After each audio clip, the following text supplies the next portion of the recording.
नमस्कार मंडळी. तर तुम्ही पाहिलं का पाठीमागच्या चाळी आपण बनवल्या. तर तुम्ही बोलले होते की याच्यामध्ये माल किती बसतोय. तर याच्यामध्ये आता आपण ही जी चाळ बनवली होती ही 25 फुटी बनवली होती. तर कांद्यावाल्या मालकाने भरपूर असं सिस्टम भारी केलं, फॅन वगैरे लावले त्यांनी. आता त्यांना माहिती आहे फॅन का लावतात, काय आपण म्हणजे थंड राहण्यासाठी लावतात बुवा. पण आपण जी चाळ बनवली 25 फुटी हिच्यात कांदा किती बसतोय अजूनही लोकांचा प्रश्न आहे बुवा, खरंच किती बसतोय काय.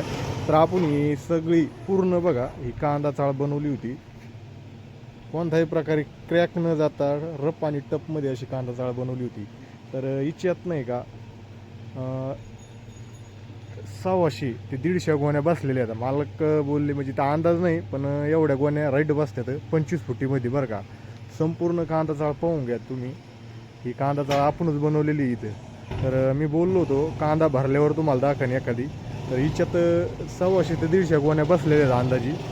तर अशा पद्धतीने कुठं न क्रॅक न होता, कुठं लोड न पडता एकदम रफ आणि टपमध्ये कांदा चाळ झालेली पाहू शकता. आणि मालकानं फॅन वगैरे भरपूर असं एकदम सिस्टमॅटिक लावले. तर तुम्हाला याच्यावर कॉन्टॅक्ट नंबर दिलेला आहे, भरपूर तुम्ही मालकाला पण विचारू शकतात कांदा चाळ कशी झाली, काय काही प्रॉब्लेम तर नाही झाला कांद्याला. त्यांना विचारा, ह्या नंबरवर कॉन्टॅक्ट आहे. तर बिंदास विचारा. तर नवीन असाल तर चॅनलला सबस्क्राईब करा.